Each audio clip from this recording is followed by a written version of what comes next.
আমরা পরিদর্শনে গিয়েছিলাম, বন্যাদুর্গত মানুষের কষ্ট এবং ভোগান্তি সরজমিনে আমরা দেখেছি এবং কিভাবে তাদের কষ্ট লাঘব করা যায় সে ব্যাপারে আমরা উদ্যোগ গ্রহণের জন্য প্রস্তুতি নিচ্ছি এবং ওখানে আমরা কিছু ত্রাণ সামগ্রী বিতরণ করেছি। আমরা এখন এসেছি কক্সবাজারে আমাদের মাননীয় স্বরাষ্ট্রমন্ত্রী নির্বাচনী এলাকায় চকরিয়াতে আমরা দুটো স্পটে আমরা দেখেছেন আমরা বন্যার্তদের মানুষের মাঝে আমরা শুকনা খাবার এবং কিছু নিত্য প্রয়োজনীয় দ্রব্যাদি আমরা বিতরণ করেছি, তার সাথে 10 কেজি চালও রয়েছে। একটি বার্তা আমরা বারংবার দেবার চেষ্টা করেছি, যেহেতু এই মানুষগুলো অনেক আস্থা নিয়ে তারেক রহমানকে প্রধানমন্ত্রীর আসনে বসিয়েছেন, তাই এই সরকারের দায়বদ্ধতা রয়েছে প্রতিটি কষ্টে থাকা মানুষের কষ্ট লাঘবে তার পাশে থাকবার। যে কারণে আমরা এই মুহূর্তে খাদ্য সামগ্রী নিয়ে তাদের পাশে দাঁড়িয়েছি। যেখানে চিকিৎসা সহায়তা প্রয়োজন আমাদের মেডিকেল টিম সেখানে যাচ্ছে। যেখানে কাউকে উদ্ধার করা প্রয়োজন ছিল গত 3-4 দিন আগে, তাদেরকে আমরা উদ্ধার করে তাদেরকে আশ্রয় সেন্টারে আমরা নিয়ে এসেছি।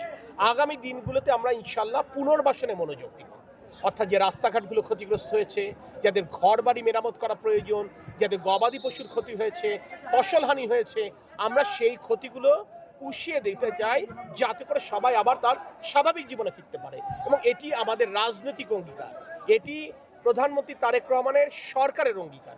এই অঙ্গীকার কথাটি আমরা সকল জায়গায় খুব জোরালোভাবে বলছি, কারণ আমাদের নিয়ত পরিষ্কার, আমরা ইনশাল্লাহ এই কাজগুলো সুচারুরূপে করব এবং এই ক্ষেত্রে অবশ্যই গণমাধ্যমের বন্ধুদের সহায়তা আমরা চাইব। ধন্যবাদ। গতকাল থেকে আজ পর্যন্ত 600 পরিবারকে ত্রাণ সহায়তা দিয়েছেন। প্রথম বিষয়টা আমি আপনাকে বলতে চাই, এটি হচ্ছে প্রশাসনের একটি নিয়মিত কাজ। 10টি উপজেলা রয়েছে কক্সবাজারে, তার মধ্যে 5টি উপজেলা ক্ষতিগ্রস্ত রয়েছে। প্রতিটি উপজেলার প্রতিটি ইউনিয়নের প্রতিটি গ্রামে আমরা পৌঁছাবার চেষ্টা করছি। এই কাজটি প্রথম থেকে আমার জেলা প্রশাসন, উপজেলা প্রশাসন কাজ করছেন। আমার দায়িত্ব হচ্ছে এই কাজটা যথাযথভাবে হচ্ছে কিনা সেটা তদারকি করা, কোথাও সমন্বয়ের ঘাটতি থাকলে সমন্বয় সাধন করা।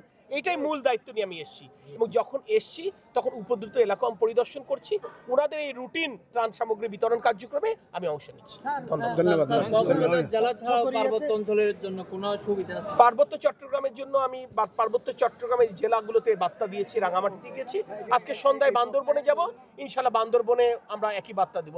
আপনারা জানেন সরকার আমাকে পার্বত্য চট্টগ্রামের 3টে জেলা, চট্টগ্রাম জেলা এবং এই কক্সবাজার জেলার বন্যা পরবর্তী ত্রাণ কার্যক্রম, এখানকার পুনর্বাসন কার্যক্রম তদারকি এবং সমন্বয়ের দায়িত্ব দিয়েছেন।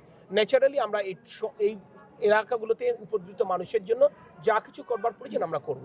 আমি এ ব্যাপারে একটা সুসংবাদ দিতে চাই, আমরা আগামী 2-1 দিনের মধ্যে ইনশাল্লাহ খাদ্য বান্ধব কর্মসূচি শুরু করতে যাচ্ছি এই উপদ্রুত এলাকাগুলোতে, যাতে করে কর্মহীন মানুষ সুলভ মূল্যে খাবার পেতে পারে।